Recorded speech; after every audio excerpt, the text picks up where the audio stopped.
got done with practice 10 today. It was treated like a full game day.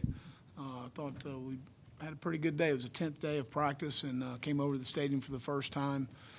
Each group, we have more depth than we've ever had. So we had each group got about 50 scrimmage snaps, right at 50, with about 150 play scrimmage.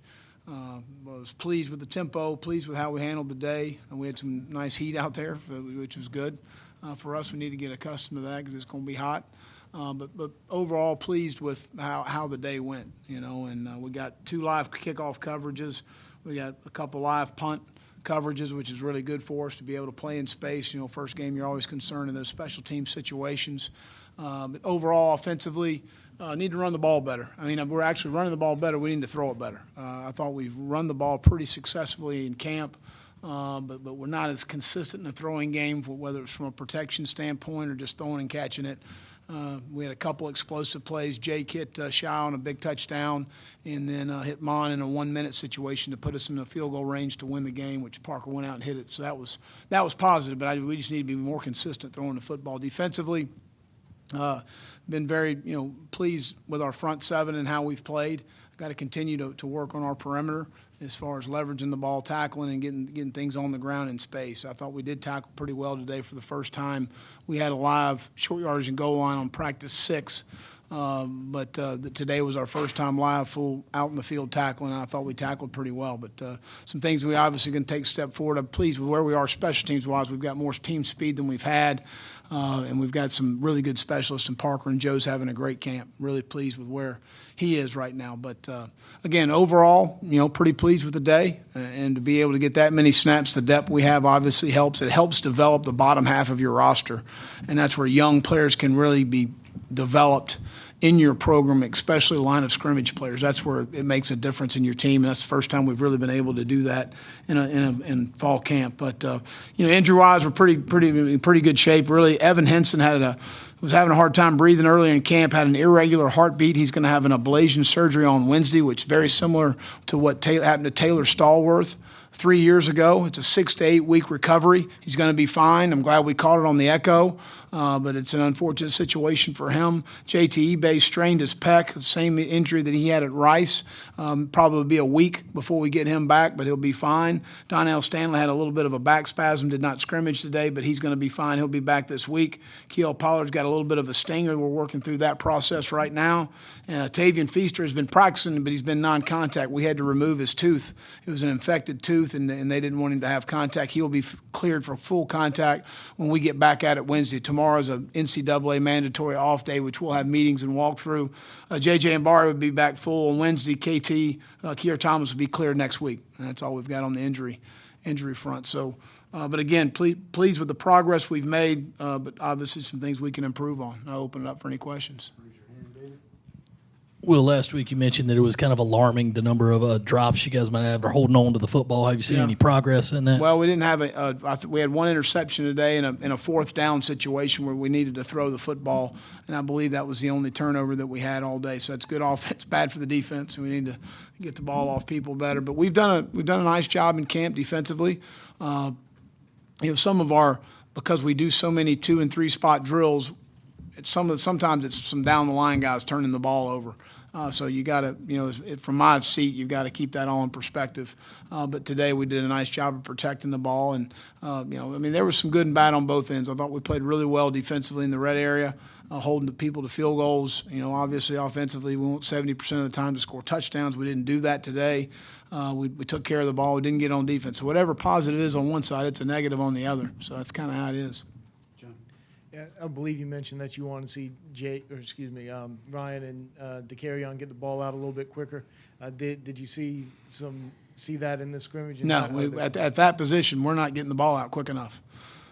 All three. We're not getting the ball out quick enough. So we got to have a better time clock, especially in 1-minute situation. You take a sack, the drive's over. It's a good drive killer. So got to get the ball out quicker, all three guys.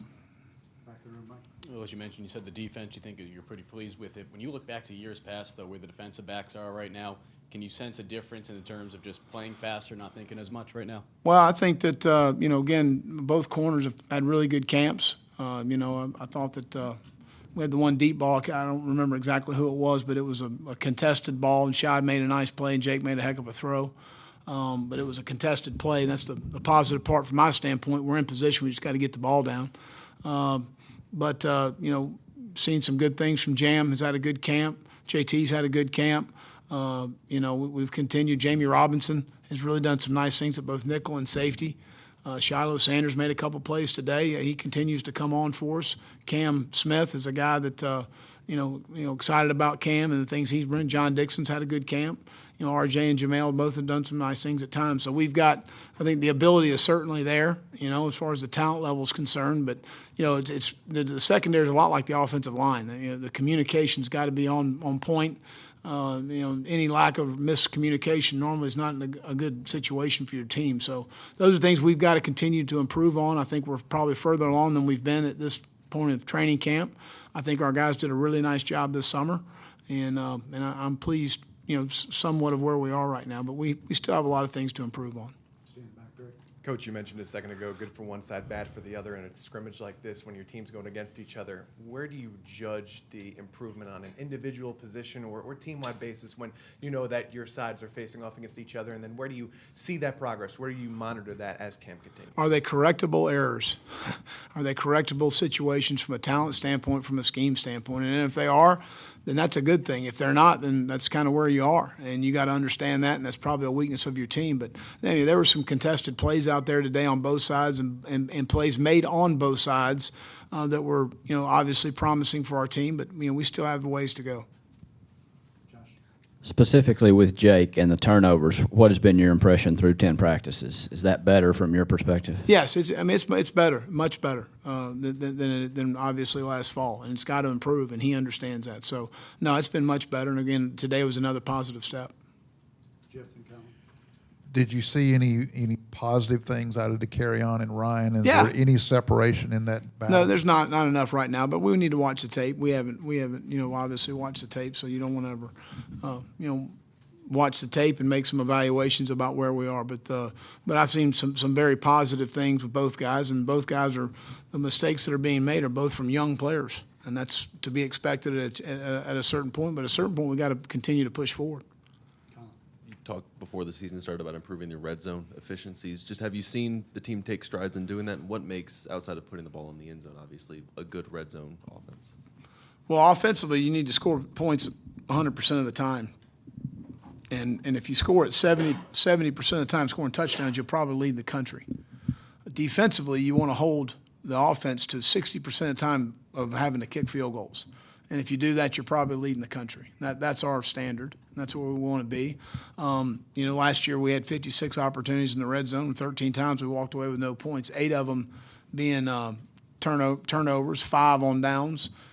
Some of those were situational as far as the game was concerned, that we probably could have kicked a field goal and gotten points, and we didn't because of the circumstance of the game. But those are our goals, in the red zone. Our guys understand that. We always spend a lot of time in the red zones. It's not like we've started working on it now. I mean, that's we've always spent a lot of time there, and we had a good period today down there. And the defense, defense held them to field goals, no situations. So that's good for the defense, not for the offense. Well, at the start of camp, you talked about how important it was to be able to get the offensive line, find that core as quickly as possible. I know you're 10 days in. Do you feel like you're closer to being able to figure out that unit, or is there still some time to get that going? Well, Hutch has done a nice job at left tackle. Dylan Warren at right tackle. Eric Douglas right now would probably start at right guard, but he's also our backup at both tackle positions because he's a very flexible, smart guy that can do a lot of things and is athletic. I think Hank's having a really good camp, as far as at the center position. But we've got some, you got Chandler Farrell, you've got Donnell Stanley, you got Eric Douglas. We've got some guys that can back up and play the center position. Right guard, Eric and Javon Gwynn have both had a good battle in camp, which is good. And Donnell's been really good at the left guard, and Jordan Rhodes is continuing to progress for us. The 2 young tackles are going to be good players. It's a lot going on right now for those guys as far as the speed of the game, a lot installation and how they got to handle defensively, 3 down, 4 down pressures, and there's a lot going on between Jalen and Ja'Kai Moore, but both of the guys are going to be good players. They fit athletically. They just got to continue to have the game slow down for them, and it will.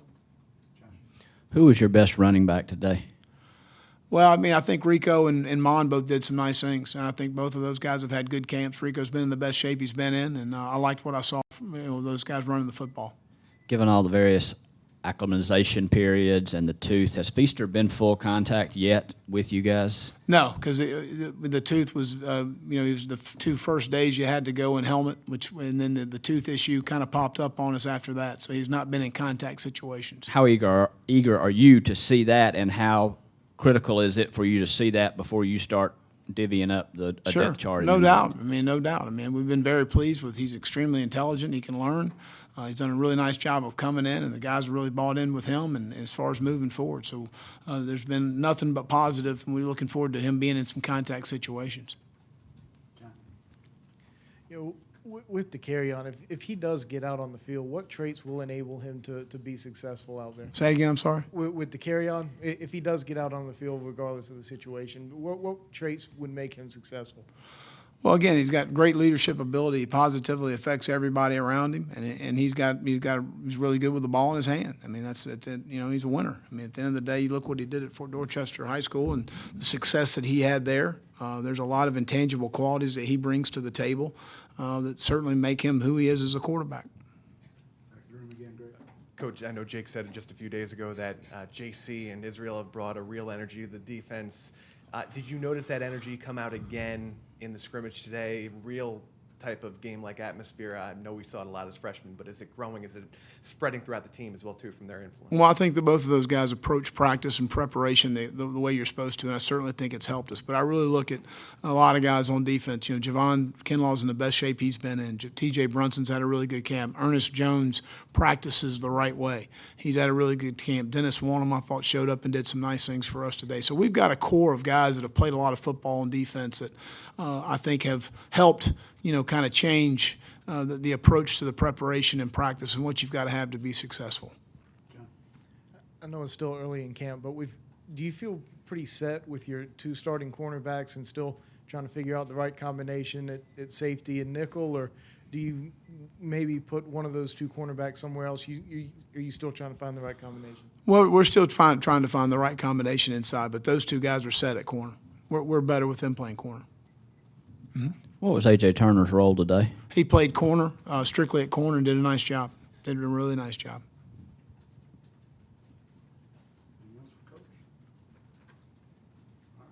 All right, thanks, guys. Sorry. You aren't getting out of here without that. Just what kind of growth and development have you seen from the second group of wide receivers behind kind of that top 3? Well, B-Mac and I talked yesterday. We feel we're as deep as we've been at wideout, and that's good. Brian Edwards is having a really good camp. He's in the best shape he's been in since we've been at Carolina, and I've been really pleased with his training camp. When he's done, Shy really flashed today and did some nice things for us. Rendricus has done some really good things for us in camp. Ortrade continues to come on for us. We got to remember he had major surgery on his knee, a year ago, and it's still, got some soreness and some things in there. But when he's been full speed and healthy, he's been really good and excited about his return. Josh Vann is a guy that's having a really good training camp. He got stronger over the summer, made a difference for him in the weight room. He finally bought into the weight room and what it could do for you as a player. He's more confident, and I've been really pleased with the camp he's having. Chavis Dawkins is another guy that, again, has been a very steady, dependable guy for us. And, Chad Terrell. But we're deeper and more confident in a 2 deep at wideout than we've been since we've been here. All right, so this guy asked for an extra press conference. Now he's asking for another question. One more question, I promise. Go ahead.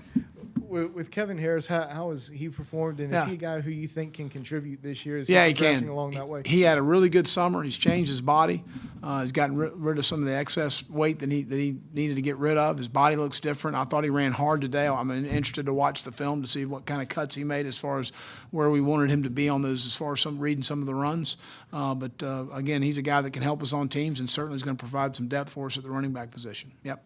That's the great thing is we've gotten to the point where it's a luxury for you to be able to play 3 groups out there. That people don't realize that because if you have a third set of defensive backs that never can rep because you don't have enough offensive linemen or you don't have enough defensive linemen, now we have that kind of depth. So now there's players that are in that group that are going to help us this year. that you can see it coming. It's just they're a little further away than some other guys right now.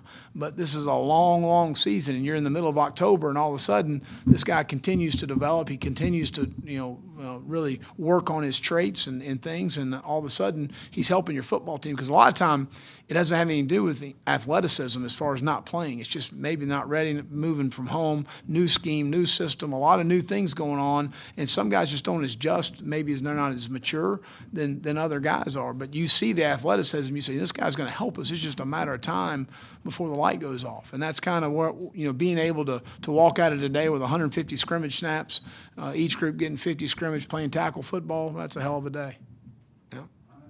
All right. Thanks.